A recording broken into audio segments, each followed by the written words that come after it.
قال علیہ الصلوۃ والسلام ان ربنا لیساقط الذنوب من بنی آدم کما یساقط الریح الورق من الشجر. صلوات شاہ فرمائیے.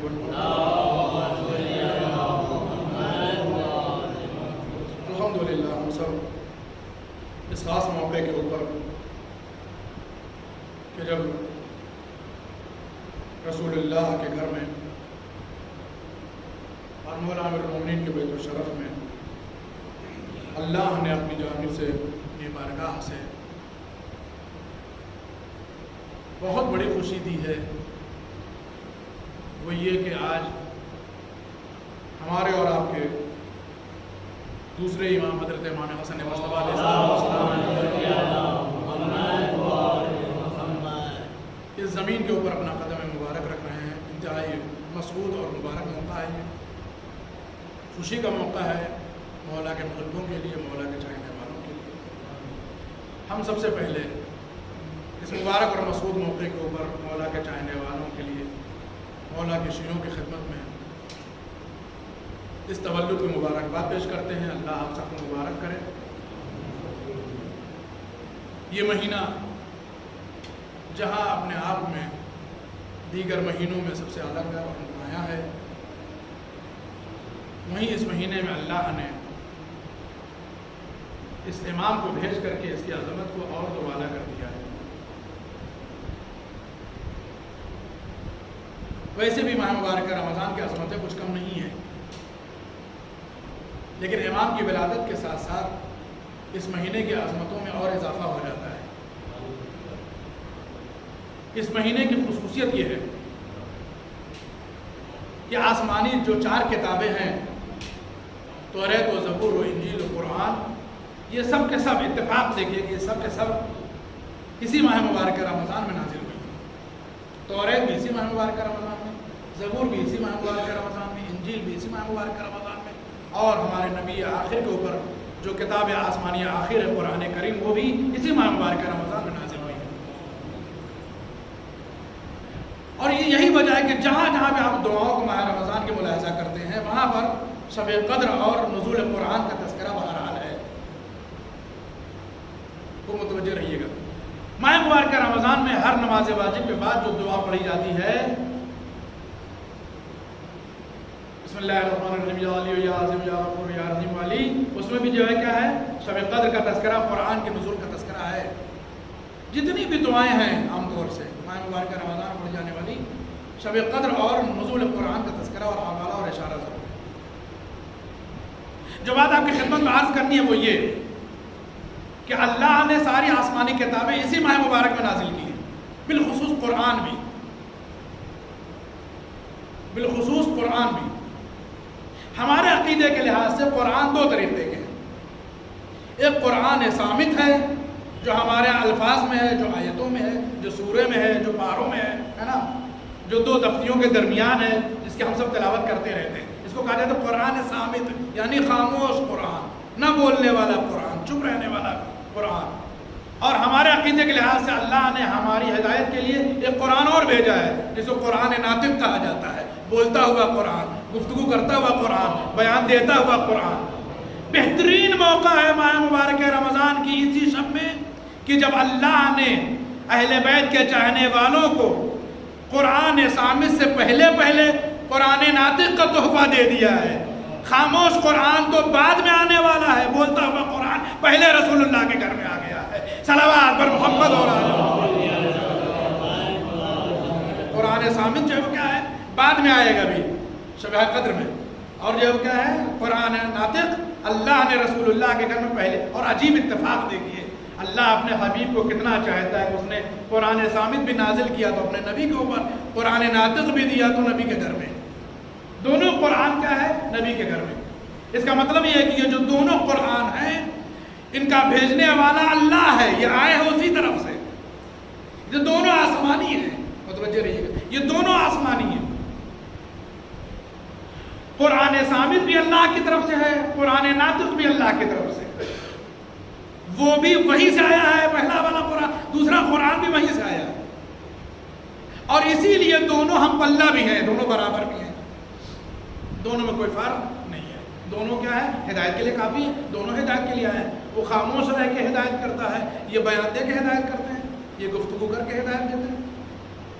دونوں کو اللہ نے مساوی قرار دیا ہے، اور دونوں ہمارے نبی آخر کو ملے ہیں، قرآن ناطق بھی قرآن صامت بھی، یہ دونوں اسی طرف سے ہیں۔ یہ آنے والا جو مولود ہے یہ بھی اسی طرف سے آیا ہے اور خصوصیت کے ساتھ آیا ہے، اللہ نے اس کو اپنے نور خاص سے خلق دیا ہے۔ یہ نور الہی کی مخلوق ہے جو نبی کے گھر میں آ رہی ہے۔ ابھی جو ہے وہ شام کے مجلس میں ہلکا سے اشارہ کیا تھا کہ جب آپ آئے ہیں اس دنیا میں تو آپ سوچئے کہ اس گھر کی خوشی کا عالم کیا ہوگا، کہ جس کو لوگ جو ہے وہ ابتر کا تانا دے رہے تھے، اس کی بیٹی کے ہاں جو ہے کہ اللہ نے بیٹا دیا ہے، تو سوچئے نبی کتنا خوش ہوں گے، اور جب نبی خوش ہوں گے تو پھر خدا کتنا خوش ہوگا، خدا خوش ہوگا تو ملائکہ کتنے خوش ہوں گے۔ لہذا اللہ نے حکم دیا جناب جبرائیل کو کہ جاؤ تبریک پیش کرو، ہمارے نبی کو مبارکباد دو۔ آتے ہیں جناب جبرائیل، پیغمبر کو سلام کرتے ہیں، اللہ آپ کو مبارکباد دیتا ہے اس مولود کی ولادت کے موقع پر۔ آپ نے کوئی نام رکھا کہ نہیں رکھا؟ متوجہ رہیے، وہ اشارہ کر چکے ہیں، بیان کر چکے ہیں کہ امیر المومنین نے نام نہیں رکھا۔ رسول اللہ نے پوچھا کیوں نام نہیں رکھا؟ کہ نہیں، چونکہ آپ بزرگ تھے اس لیے آپ کے اوپر میں خود کو مقدم نہیں کر سکتا ہوں، آپ ہیں تو آپ نام رکھیے۔ آپ نے فرمایا کہ اگر تم نے میرا خیال کیا ہے، میرے اوپر تم نے تقدم نہیں کیا تو یہ علی میں بھی اللہ کے حکم کا انتظار کروں گا کہ وہ کیا کہتا ہے۔ سوچئے ہمارے آپ کے گھر کے بچے ہوتے ہیں تو ان کا نام ہم سب رکھ لیتے ہیں جیسے چاہتے رکھ لیتے ہیں، مگر جب اہل بیت کے گھر کے لوگ آتے ہیں تو ان کا نام بھی رسول اللہ بھی نہیں رکھتے ہیں، بلکہ خدا جو ہے وہ ان کے نام کو منتخب کرتا ہے۔ جناب جبرائیل آیا کہنے لگے جو یا رسول اللہ، اللہ نے درود و سلام کے بعد یہ حکم دیا ہے کہ آپ اس بچے کا نام شبر رکھ دیجیے۔ کیوں؟ کہ ہارون کے بیٹے کا نام شبر تھا، اس لیے ان کا نام بھی شبر رکھا جائے گا۔ یہ باتیں اور اشارہ کر چکے ہیں۔ اس میں ایک بات رہ گئی تھی، وہ سنیے۔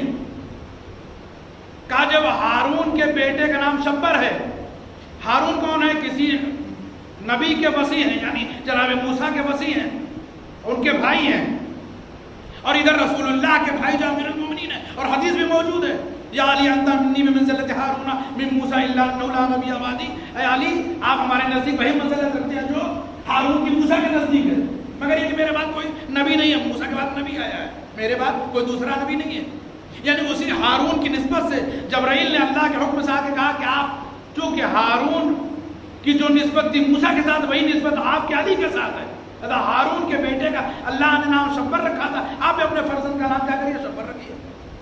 رسول اللہ نے فرمایا کہ بھئی یہ تو جو ہے وہ عبرانی لفظ ہے، عربی میں شبر ہوتا نہیں ہے، تو کہا اس کا ترجمہ جو کیا ہے؟ حسن رکھا جائے گا، اس کا ترجمہ حسن رکھا جائے گا۔ اب یہاں تک تو بات آپ نے پہلے بھی سن لی تھی، مغرب سے پہلے بھی۔ اب جو ایک گوشہ رہ گیا وہ یہ کہ رسول اللہ بھی احتیاط کرتے ہیں نام رکھنے کے سلسلے میں۔ ایک تو یہ کہ تقدم نہ ہو، وہ متوجہ رہیے گا۔ امیر المومنین نے احتیاط کی کہ رسول اللہ بھی تقدم نہ کریں، رسول اللہ نے احتیاط کی کہ اللہ سے پہلے نہیں، اللہ کا جو حکم ہوگا وہی نام رکھا جائے گا۔ نام جناب جبرائیل لے کر کے آئے، کتنا بہترین نام لے کر آئے، شبر لے کر آئے، یا شبر بھی کہا جاتا ہے، شبر لے کر آئے۔ رسول اللہ نے کہا کہ عربی میں شبر نہیں ہے، یہ عبرانی لفظ ہے، کہا جو اس کا ترجمہ حسن رکھ دیجئے جو عربی میں ہے، اور دنیا میں حسن نام سے بہتر کوئی نام ہو ہی نہیں سکتا ہے، متوجہ رہیے گا۔ عربی میں اگر آپ گفتگو کریں تو بہتر کو حسن کہا جاتا ہے، جو لوگ عرب رہے ہیں یہ گئے وہ جانتے ہیں کہ بہتر کو حسن کہا جاتا ہے۔ رسول اللہ نے اس نام کے انتخاب میں حسن نام انتخاب کیا ہے، یعنی اپنے اس عمل سے رسول اللہ نے بتلا دیا ہے کہ دیکھو جب بچوں کا نام رکھو تو اچھا نام رکھو۔ متوجہ نہیں، ہم جو آپ کی خدمت عرض کرنا چاہتے ہیں وہ یہ کہ بچوں کے نام رکھو تو اچھا رکھو، اور حسن رکھو تو اس سے اچھا اور کیا ہو سکتا ہے۔ یا نام رکھنے میں احتیاط ضروری ہے، ٹنکو چنٹو پنٹو جون مون یہ سب نہ رکھو، نام ہمیشہ اچھا رکھو۔ والدین کی ذمہ داری بھی یہی رکھی ہے رسول اللہ اور اللہ نے کہ والدین کی سب سے پہلی ذمہ داری یہ ہے، گھر کے بزرگوں کے سب سے بڑی ذمہ داری یہ ہے کہ اپنے بچے کا نام اچھا رکھیں۔ اس لیے بھی کہا گیا کہ تاکہ دنیا میں لوگ اس کے اچھے نام سے اسے یاد کریں، اور جب وہ آدمی مر جائے تو قیامت میں بھی اس کے باپ کو اس کے نام سے یاد کریں۔ اس لیے کہا نام اچھا رکھو، انگریزی نام رکھ کر کے انگلش نام رکھ کر کیا پاؤ گے؟ اچھا خاصا نام جان ہے، اس کو جان کر دیا ہے، اچھا خاصا نام جان رکھا تھا ماں باپ نے۔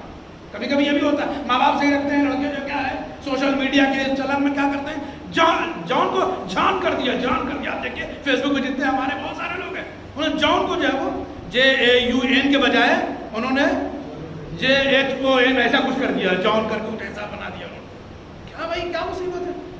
جان سے اچھا جو ہے وہ کیا کل بھی تذکرہ کیا تھا مسائل میں کہ جان جو ہے وہ کیا جن کا جو ہے وہ جسم بھی خوبصورت، ان کی روح بھی خوبصورت، دین ان کو اچھا بنانا چاہتا، خوبصورت بنانا چاہتا، یہ اپنے نام کو لے جا کے وہاں جو ہے وہ کیا ہے، یہ کون سا مزاج ہے کہ اہل بیت اطہار یا جو ہے ائمہ معصومین کے ناموں پر رکھے ہوئے نام اچھے نہیں لگتے ہیں بلکہ نام ادھر کے اچھے لگ رہے ہیں. اس کا مطلب یہ ہے کہ انسان کی ذہنیت میں فرق آ گیا ہے. یاد رکھیں ائمہ معصومین کے ناموں سے بہتر کسی کے نام نہیں ہو سکتے ہیں. لہذا اپنے بچوں کے نام جو کیا ہے اچھے رکھیں. رسول اللہ نے کیا نام رکھا؟ حسن. اب امام حسن کی زندگی کو اگر آپ ملاحظہ فرمائیں تو کئی ایک ایسی باتیں ہیں جو امام حسن کی زندگی میں دشمنوں کی طرف سے جو کیا ہے اعتراض کی صورت میں آتی ہے. سب سے پہلا امام حسن علیہ السلام کے اوپر یہ اعتراض ہوتا ہے، صلوات پڑھیے پر محمد اور آل محمد. سب سے پہلا اعتراض امام کے اوپر یہ ہوتا ہے کہ امام حسن جو ہے وہ کیا ہے سرد مزاج تھے. سرد مزاج یعنی جنگجو نہیں تھے، لڑاکو نہیں تھے، شجاع نہیں تھے، نعوذ باللہ، ہے نا، مصلحت پسند تھے، ہے نا. اسی لیے انہوں نے دشمن یہ کہتا ہے کہ نعوذ باللہ جو ہے وہ اسی وجہ سے انہوں نے معاویہ سے صلح کر دی، اسی بنیاد پر چونکہ ان کا خون سرد تھا. اسی کے مقابلے میں دشمن یہ کہتا ہے کہ ان کے چھوٹے بھائی امام حسین کا خون گرم تھا، انہوں نے جا کے اسی لیے جنگ کر لی کربلا. کوئی سمجھائے ان دشمنوں کو یہ جو ہیں یہ امام ہے. رسول اللہ بھی فرما گئے ہیں کہ یہ دونوں ہر حال میں امام ہے، چاہے یہ کھڑے رہیں چاہے یہ بیٹھ جائیں. امام کے سلسلے میں یہ جو ہے رسول اللہ کی حدیث واضح طور پر موجود ہے کہ یہ دونوں جو امام ہیں، قامہ و قعودہ. رسول اللہ فرماتے ہیں چاہے بیٹھے رہیں چاہے کھڑے ہو جائیں. تو یہ بیٹھنا اور کھڑے ہونا یہی نہیں ہے کہ جیسے بیٹھ گئے اور کھڑے ہو گئے. بیٹھنے اور کھڑے رہنے سے مراد رسول اللہ کی یہ تھی کہ چاہے حسن صلح کرنے خاموش رہ کر کے تب بھی امام ہے، حسین اپنا قدم اٹھا رہا ہے کربلا کی زمین پر چلے جائے تب بھی امام ہے. یہ اٹھنا بیٹھنا یہ نہیں ہے کہ ہم جو اٹھتے بیٹھتے ہیں، کہنے کہ جب جنگ کے لیے قیام کریں تب بھی امام ہے. یہ جو صلح کر لیں اپنے مدینہ میں بیٹھ کر کے تب بھی کیا ہے امام ہے. لہٰذا ان کی امام پر شک نہیں ہونا چاہیے. لیکن دشمنوں کو کیا ہے اعتراض کرنا تو اعتراض کر دے، لیکن یہ نہیں سوچا کہ رسول اللہ کی حدیث کہاں جائے گی. رسول اللہ کے بیان کی طرف بھی توجہ نہیں دی کہ رسول اللہ نے سب کے سامنے بات کہی تھی کہ یہ دونوں امام ہیں ہر حال میں، چاہے قیام کریں چاہے قعود کریں، چاہے بیٹھے رہیں چاہے جو میدان میں آ جائیں، یہ دونوں ہر حال میں امام ہیں. یعنی رسول اللہ یہ بتلانا چاہ رہے ہیں کہ یاد رکھو ہمارے فرزندوں حسن حسین کے کام کے اوپر اعتراض نہ کرنا، ان کے عمل پر اعتراض نہ کرنا. جب جیسی مصلحت ہوگی ویسا کریں گے، اللہ کا جیسا حکم ہوگا ویسا کریں گے. اگر اللہ کا حکم ہوگا کہ صلح کر لو تو یہ صلح کر لیں گے، اگر اللہ کا حکم ہوگا مصلحت ہوگی کہ جا کے قیام کرنا ہے تو یہ جنگ کرنے کے لیے چلے جائیں گے. لیکن ایک زمانہ ایسا ہے کہ امام حسن علیہ السلام کے اوپر جب کیا ہے رسول اللہ کے اس بیان کو فراموش کرنے کے ساتھ ساتھ لوگوں نے اعتراضات شروع کر دیے. اور اسی بنیاد پر بہت سارے امام کے جو ہے وہ حالات اور اس زمانے کے جو ہے وہ مواقع کو جاننے والے لوگ بھی امام کو یا مذل المومنین کہہ کے خطاب کرنے لگے. لوگ وہ کہتے تھے کہ آپ نے مومن کو رسوا کر دیا ہے معاویہ سے صلح کر کے. آپ سوچیے. لیکن امام حسن کے اخلاق کریمانہ کا کیا کہنا ہے کہ پلٹ کے جواب ہی نہیں دیتے، مسکرا کے آگے بڑھ جاتے ہیں. لیکن اگر واقعی آپ ملاحظہ کرنا چاہیں امام حسن علیہ السلام کی جنگ کو تو کربلا کی جو جنگ کی تاثیر ہے یا اس کا جو پورا جو ہے وہ برنامہ ہے وہ امام حسن علیہ السلام کی زندگی میں ہی کیا ہے طے ہو گیا تھا. امام حسن علیہ السلام، اس کو خوب غور سے سنیے، امام حسن علیہ السلام نے جو صلح نامہ لکھا ہے اور صلح نامے میں جو شرائط آپ نے لکھی ہیں وہ شرائط ایسے ہیں کہ جو معاویہ کو پوری طریقے سے کیا قید کر دیتے ہیں. اب موقع نہیں ہے کہ پورے جو وہ شرائط آپ کے سامنے بیان کریں. اگر کل یاد رہا تو کل انشاءاللہ کل کا جو جشن ہے مغرب سے پہلے آپ لوگ تشریف لائیے گا، وہاں انشاءاللہ عرض کریں گے اگر یاد رہا تو. امام حسن علیہ السلام نے معاویہ کے پاس جو صلح نامہ بھیجا ہے، جو آپ نے تحریر لکھی ہے، جو کنڈیشن آپ نے لگائی ہیں، جو ہے وہ آپ نے قید لگائی ہیں، جو آپ نے شرطیں لکھی ہیں صلح نامے میں، وہ واقعی کیا ہے معاویہ کو قید کرنے والے. خود معاویہ مقید ہو گیا ہے اس صلح نامے کے اس میں، صلح نامے کی شرطوں میں. اب اس کے بعد اگر کربلا کی جنگ ہوتی ہے تو اس کا مطلب یہ ہے کہ یہ سارا انتظام کیا ہے خدائی ہے کہ ایسے حالات بنے ٹھیک ہے، امام حسن کا ساتھ لوگ چھوڑ کے چلے جائیں، اور ویسے کوئی فرق نہیں پڑتا ہے، امام حسن کا ساتھ لوگ چھوڑ کر چلے جائیں۔ کربلا میں بھی کتنے تھے امام حسین کے پاس؟ اگر آپ مثلا یہ کہیں کہ چونکہ امام حسن کے پاس لوگ نہیں تھے، یہ بھی البتہ سچائی ہے تاریخ کی کہ امام حسن کا ساتھ لوگوں نے چھوڑا ہے، امام کے اپنے چاہنے والوں نے امام سے بغاوت کی ہے، اسی مدینے میں آپ اجنبی ہو گئے امام حسن علیہ الصلوۃ والسلام، اسی مدینے میں لوگ آپ کے حمایت میں نہیں کھڑے ہو رہے تھے، یہ سچائی ہے۔ لیکن یہی اصل وجہ نہیں بنے گی امام کی خاموشی کی اور امام کے صلح کی، بلکہ امام کی خاموشی اور صلح کی جو وجہ بنے گی امام اللہ کے مصلحت، کہ اللہ کیا چاہتا ہے، اللہ کی مصلحت یہ تھی کہ حسن خاموش رہ کر کے صلح کر لیں، اور اللہ کی مصلحت یہ کہ امام حسین وہاں کربلا میں جا کر کے جنگ کریں۔ وَإِلَّا جو ہے وہ 71 آدمی بہت زیادہ نہیں ہوتے ہیں، وہ بھی جو ہے وہ لاکھوں کی فوج کے مقابلے کم از کم 30,000 جیسے کی فوج لکھی گئی نا تاریخ میں، کم از کم 30 لاکھ تک بھی ہے، جو ہو سکتا ہے زیادہ بھی ہو، لیکن ان کے مقابلے میں 70-72 لوگ کہاں ٹکتے ہیں، کیا حیثیت ان کی؟ اس کا مطلب یہ ہے کہ یہ جو لوگ صلح کر رہے ہیں یا جو جا کر جنگ کر رہے ہیں، ان کے لیے کیا ہے، فوج اہم نہیں ہے، ان کے لیے افراد اہم نہیں ہے، ان کے لیے حالات اہم ہیں، ان کے لیے مصلحت اہم ہے، ان کے لیے حکم خدا بندی اہم ہے، ان کے لیے حکمت اہم ہے کہ کب کون سی حکمت کو اپناتے ہیں۔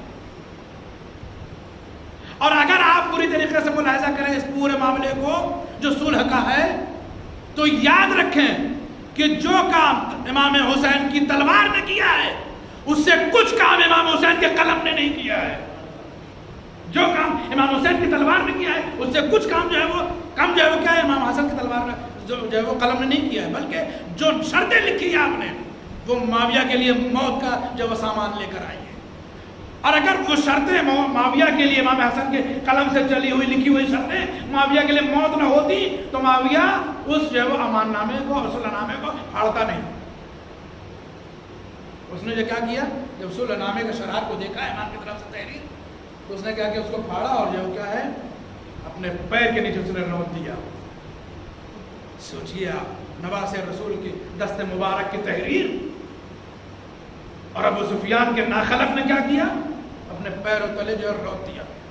یہ تحریر رودنے والا جو ہے کیا پہلا واقعہ نہیں ہے، یہ تحریر رودنے کا مطلب یہ بتا رہا ہے کہ اس کا تعلق جو ہے کیا ہے، بڑے شیطانوں سے ہے، بڑے فسادیوں سے ہے، یہ کام انہی کی شے پہ کر رہا ہے، یہ پہلے دیکھ چکا ہے کہ تحریر جو ہے وہ کیسے پھاڑی جاتی ہے۔ انہوں نے پھاڑ دیا، اس کے بعد جو کہا کہ میں ان شرطوں کو نہیں مانتا ہوں، بس گفتگو تمام ہو رہی ہے۔ کسی نے آگے امام حسن سے کہا، مولا آپ کی تحریر تو اس نے پھاڑ دیا، آپ دھوکہ کھا گئے۔ امام نے فرمایا اللہ کا شکر ہے میں نے دھوکہ کھایا ہے، دھوکہ دیا نہیں ہے۔ میں نے دھوکہ کھایا، دھوکہ دیا نہیں ہے۔ لیکن آپ حالات دیکھیں کیسے حالات ہو گئے کہ معاویہ کیا ہے، صلح نامے کے شرائط کو پڑھنے کے بعد، صلح نامے کے کاغذ کو پھاڑنے کے بعد بھی معاویہ کیا پھنستا چلا گیا اپنے جان، خود پھنستا چلا گیا۔ امام نے جو شرطیں لکھی تھی، ان شرطوں میں جو ہے وہ کیا ہے، معاویہ خود بخود پھنستا چلا گیا۔ جتنا بھی امام کی مخالفت کرتا تھا اور پھنستا چلا جاتا تھا۔ اور آخر میں پھر کیا ہوگا، فیصلہ کن لڑائی ہوئی کہاں، کربلا۔ تو کربلا کی لڑائی جو کیا ہے، مقدمہ ہے کس کا، کربلا کی جنگ کا مقدمہ کیا ہے، امام حسن کے صلح ہے۔ یہاں سے وہ زمینہ ہموار ہوا ہے۔ یاد رکھیں اگر امام حسین بھی ہوتے مدینے میں نا امام حسن کی جگہ، تو وہ بھی یہی کام کرتے جو امام حسن کر رہے ہیں، اس لیے کہ دونوں امام ہیں، دونوں کیا ہے، عالم الغیب ہیں، دونوں کا علم یہاں والا نہیں ہے، وہاں کا علم ہے، جو لوح محفوظ پہ لکھا رہتا ہے وہ دیکھ کر کے وہ انجام دیتے ہیں، وہ اپنی طرف سے کچھ نہیں کرتے۔ اور اسی بنیاد پر کیا ہے، باطل کو شکست ہوئی۔ باطل کی شکست کا جو پہلا جو ہے وہ کیا ہے، انتظام وہ امام حسن نے کیا ہے صلح کے ذریعے سے، کہ ظلم کو ایسے گھیر دیا جائے کہ اس کے بعد اسے فرار کیا ہے، ممکن نہ ہو سکے۔ اور وہی ہوا کہ ظلم کو پھر فرار نہ مل سکا۔ کربلا میں جا کر کے کیا ہے، وہ پورا جو تانا بانا جو تھا وہ سب ٹوٹ گیا، سب ختم ہو گیا۔ اب آپ سنیے کہ جب آپ نے جو صلح کر لی معاویہ سے، تب جو کیا لوگوں نے آپ کے خلاف اور آواز اٹھانا شروع کر دیا۔ اور ایک دن جو ہے وہ کہتے ہیں کہ امام جو ہے وہ معاویہ کے دربار میں بلائے گئے۔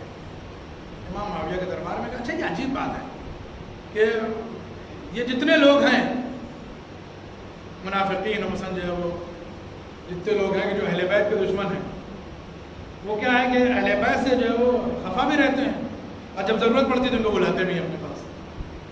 مطلب ہر دور کا یہ قصہ ہے، پہلے دور سے لے کر کے ادھر سے لے کر کے اور جو ہے وہ کہ آخر تک، مطلب 11ویں امام کے زمانے تک یہ سلسلہ ہے. بنی امیہ بنی عباس سب کا یہ جو شیورا کہ مخالفت بھی کریں گے، امام کے خلاف سازشیں بھی کریں گے، امام کو جو ہے وہ مارنے اور زہر دینے کی جو ہے وہ کاوشیں بھی کریں گے، ہے نا، سب کریں گے. مگر جب جو ہے وہ بات آتی ہے تو وہ کہتے کو نہیں بلاؤ. ایسے کوئی موقع تھا کہ معاویہ نے امام حسن کو بلایا. اب ایک بات اور یہیں پہ سن لیجیے. کہتے ہیں جو ہے وہ امام کو ایک بار اور معاویہ نے بلا کے سب کو جو ہے وہ تحفے تحائف دے رہا تھا. کوئی موقع تھا، سب کو جو ہے وہ مال و دولت دے رہا تھا. تو ظاہر سی بات ہے جو مال و دولت کے بھوکے تھے وہ سب پہلے پہنچے ہوئے تھے. معاویہ سب کو جو ہے وہ دے رہا تھا. امام سب سے آخر میں گئے. امام سب سے آخر میں گئے. تو جب امام گئے وہاں پر جو ہے وہ معاویہ نے کہا کہ یہ دولت کا ڈھیر دیکھ رہے ہیں، انبار دیکھ رہے ہیں آپ؟ امام نے فرمایا دیکھ رہے ہیں. تو کہنے لگا کہ یہ آپ کے حصے کا، آپ لے جائیے. تو امام نے فرمایا کہ بھائی ایسا ہے کہ جو ہے وہ اس کی ہم کو ضرورت نہیں ہے. پہلی بات تو ہم مستحق نہیں ہے اس کے، ہم کو ضرورت بھی نہیں ہے. اور یہ دیکھ کس بنیاد پر رہے ہو تم، تمہارا ہے نہیں ہے. اگر کسی دوسرے کا تو تمہیں حق نہیں ہے کسی کو دینے کا. نہیں پھر بھی ہم نے آج سب کو دیا ہے، آپ کو بھی دے رہا، آپ لے جائیے. تو خیر سب جو پائے تھے سب خوش خوش جانے لگے، اپنا ہنسی خوشی گھر پہنچے لے کر کے. امام جو ہے وہ خالی ہاتھ آنے لگے. امام کی نالین وہاں تھوڑا سا ٹیڑھی ہو گئی تھی.